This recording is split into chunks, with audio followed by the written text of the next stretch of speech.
Alright, hi everyone, comes Paddy here, and this is my millionth attempt at this. This is going to be sort of a talk about Eververse and everything, but less so about why Eververse is a problem, and more so why it's killed the game, and how Bungie have killed this game with basically wasting their time. Now, I made a point in my last video about how a lot of stuff that was recycled is time-based.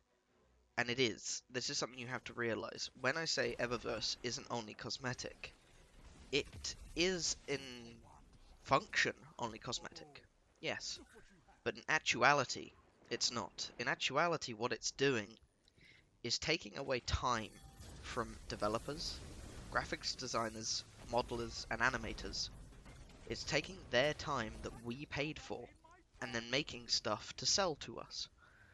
Now, that's a bit like backing a Kickstarter product and then saying, okay, I backed it with £100 and the Kickstarter product said I'd get this game if I backed with £100. Then the game comes out and they say, oh, no, that £100 was to make the game. We were saying we were going to make it for you, but you have to pay us for the game. You would feel cheated. So why don't you feel cheated when Bungie does it to you? As I was saying, I don't want this to be purely about the fact that Eververse is a piece of trash and just a greedy company being greedy companies.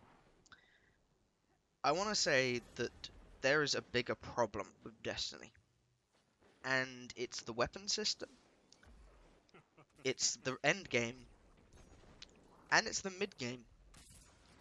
Now, what people keep talking about is the fact that the raid doesn't feel good. Yes, it doesn't. It doesn't feel very good. But we saw this problem in Destiny 1. This problem started happening towards the end of Destiny 1. And people didn't say anything about it then, when I was one of the few people that talked out and said, I can see that Bungie is starting to make problems for themselves. Now, you might be asking what I mean. Do you remember how much fun you had grinding for the Omnigul gun, the Grasp of Malak? I'm a pulse rifle main. I grinded for that gun solo for fucking days until I got a god roll. And I loved the living shit out of it. Days. I grinded. Literal days. But then they needed to change Omnigul so people couldn't do that anymore.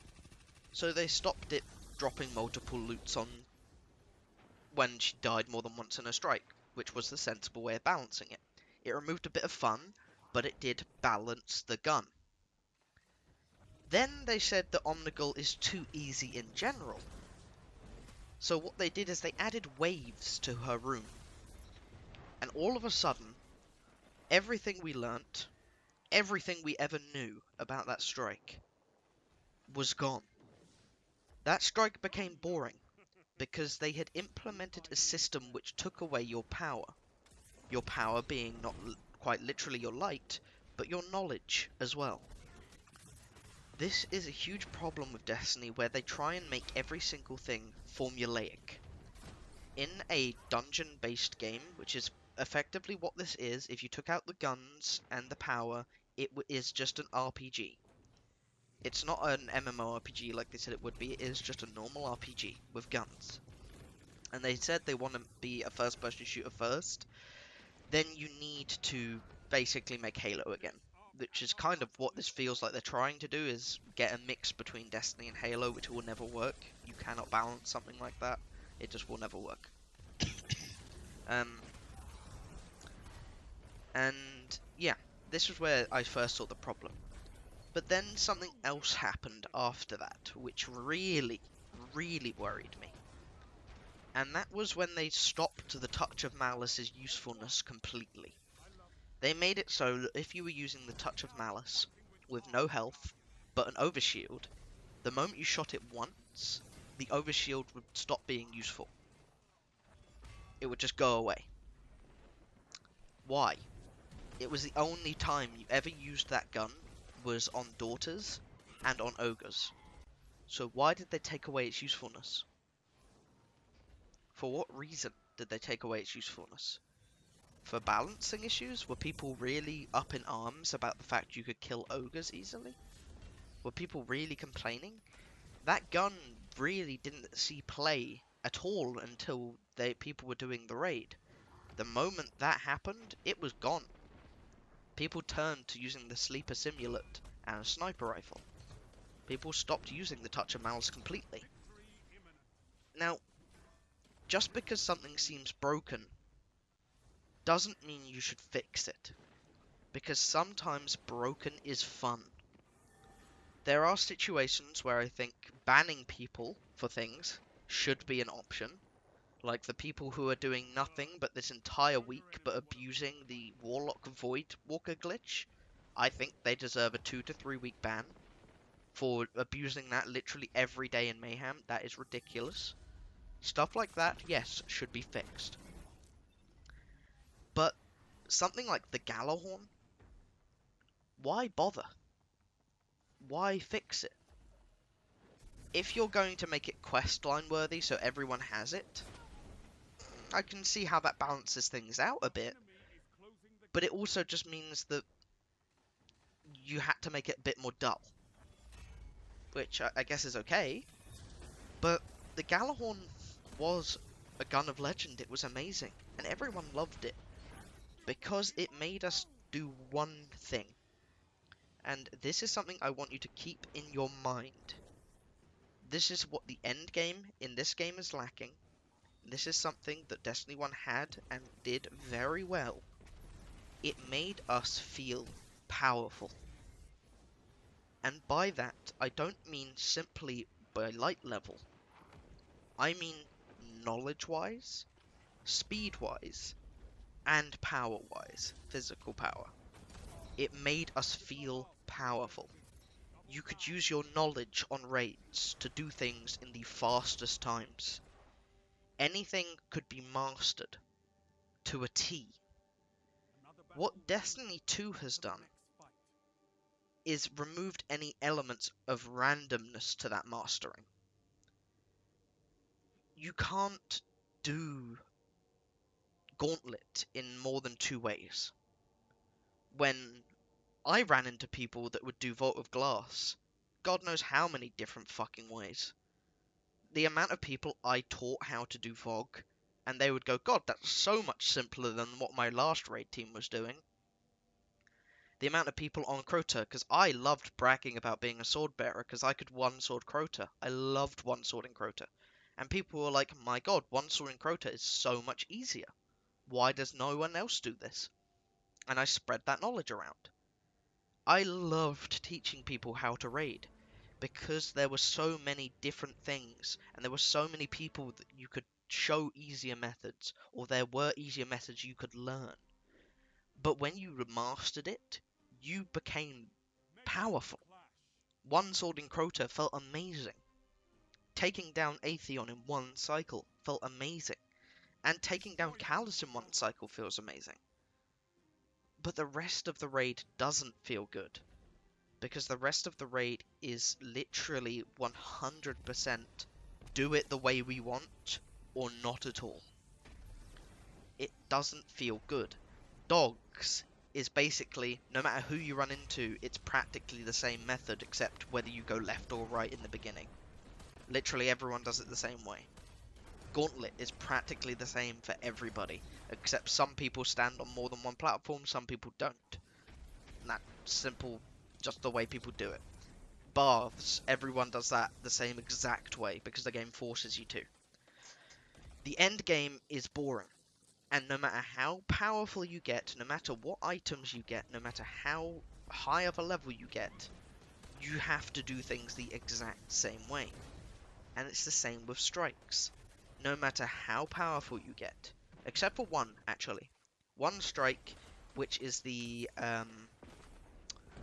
one on the Red Legion ship, I can't remember the guy's name, with the flame turrets that Cade wants so badly. Him. You can actually use your knowledge and power there to make you feel a bit more powerful, where you can mash him down before he even gets into his shield bubble. That is a good strike, and a lot of the strikes in this game are good strikes. They are. They're very fun. But their boss fights especially is where they're lacking. because they don't make you feel powerful. Like, how many people, like, hands up, how many people leave the moment they get that Fallen Saber strike? Whatever, that's Fallen Saber, that's Destiny 1. The one with the Fallen guy that teleports and goes invisible. No one does that strike that I know. I don't do that strike. When I was grinding for the forge weapons, I left every fucking time that strike came up. I refused to do it because it's fucking boring. No matter how powerful I get, it changes nothing. That fight will be the same. And it's the same with random loot. Loot has no value anymore because no matter what loot you get, if you get the legendary MacGuffin one shot, MacGuffin 2.205, Galahorn 50 level Atheon Slayer cunt sword, I don't fucking know. If you get some amazing King Arthur level blade, it won't matter. You'll hit them once and they'll teleport out of the room.